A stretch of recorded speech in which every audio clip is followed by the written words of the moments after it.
Rafale യുദ്ധവിമാനത്തിൽ പറന്ന രാഷ്ട്രപതി ദ്രൗപദി മുർമു ഹരിയാനയിലെ അംബാലയിലെ എയർബേസിൽ നിന്നാണ് രാഷ്ട്രപതി പറന്നുയർന്നത്. വ്യോമസേനാ മേധാവി air chief marshal AP Singh രാഷ്ട്രപതിക്കൊപ്പം ചടങ്ങിൽ പങ്കെടുത്തു. ജിഷ്ണു കൃഷ്ണൻ ചേരുന്നു. ജിഷ്ണു, ഭാരതത്തിന് അഭിമാനിക്കാവുന്ന നിമിഷം മാത്രമല്ല, നാരീശക്തിയുടെ പ്രകടനം, വിശദാംശങ്ങൾ.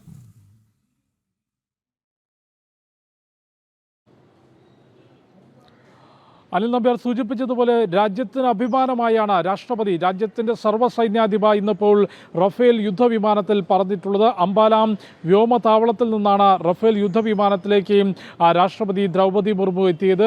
2 റഫേൽ യുദ്ധവിമാനങ്ങൾ രാഷ്ട്രപതിയെ അനുഗമിക്കുകയും ചെയ്തു. അതിൻ്റെ പ്രാധാന്യം എന്നുള്ളത് സേനയുടെയും രാജ്യത്തിൻ്റെ യുദ്ധവിമാനങ്ങളുടെയും വിശ്വാസ്യത പ്രകടമാക്കുന്നതും അതിൻ്റെ കരുത്ത് പ്രകടമാക്കുന്നതുമാണ് രാഷ്ട്രപതിയുടെ ഈ റഫേൽ യുദ്ധവിമാനത്തിലെ പറക്കൽ എന്നുള്ളതാണ്. അത് രാജ്യത്തിൻ്റെയും ഒപ്പം രാജ്യത്തിന് പുറത്തുള്ള അല്ലെങ്കിൽ വിദേശ രാജ്യങ്ങൾക്കുള്ള കൃത്യമായിട്ടുള്ള സന്ദേശം. ഭാരതം എന്തിനും തയ്യാറാണ്. രാജ്യത്തിൻ്റെ യുദ്ധവിമാനങ്ങളും സേനയിലും അത്രയധികം വിശ്വാസം രാജ്യത്തിൻ്റെ ഭരണ നേതൃത്വത്തിനുണ്ട് എന്ന കാര്യം കൂടി പ്രകടമാക്കുന്നതായിരുന്നു രാഷ്ട്രപതി ദ്രൗപദി മുർമുവിൻ്റെ റഫേൽ യുദ്ധവിമാനത്തിലെ പറക്കൽ. നേരത്തെയും യുദ്ധവിമാനത്തിൽ രാഷ്ട്രപതി ദ്രൗപദി മുർമു പറന്നിട്ടുണ്ട്. 2023 സുഖോയ് 30 അസാമിൽ വെച്ച് രാഷ്ട്രപതി പറഞ്ഞിട്ടുണ്ട്. ഇത് റഫേൽ യുദ്ധവിമാനത്തിൽ ആദ്യമായാണ് രാഷ്ട്രപതി ഇത്തരത്തിലൊരു പറക്കൽ നടത്തുന്നത്. രാജ്യത്തിൻ്റെ സർവ്വസൈന്യാധിപ കേവലം ഒരു രാഷ്ട്രീയ നേതാവ് അല്ലെങ്കിൽ ഒരു റഫേൽ യുദ്ധവിമാനത്തിൻ്റെ പറക്കൽ എന്നതിനപ്പുറത്തേക്ക് ഭാരതം എന്ന ഇന്ന് ലോകരാഷ്ട്രങ്ങൾക്കിടയിൽ ഏറ്റവും വലിയ സൈനിക ശക്തിയായി വളർന്നുകൊണ്ടിരിക്കുന്ന രാജ്യത്തിൻ്റെ സർവ്വസൈന്യാധിപയാണ്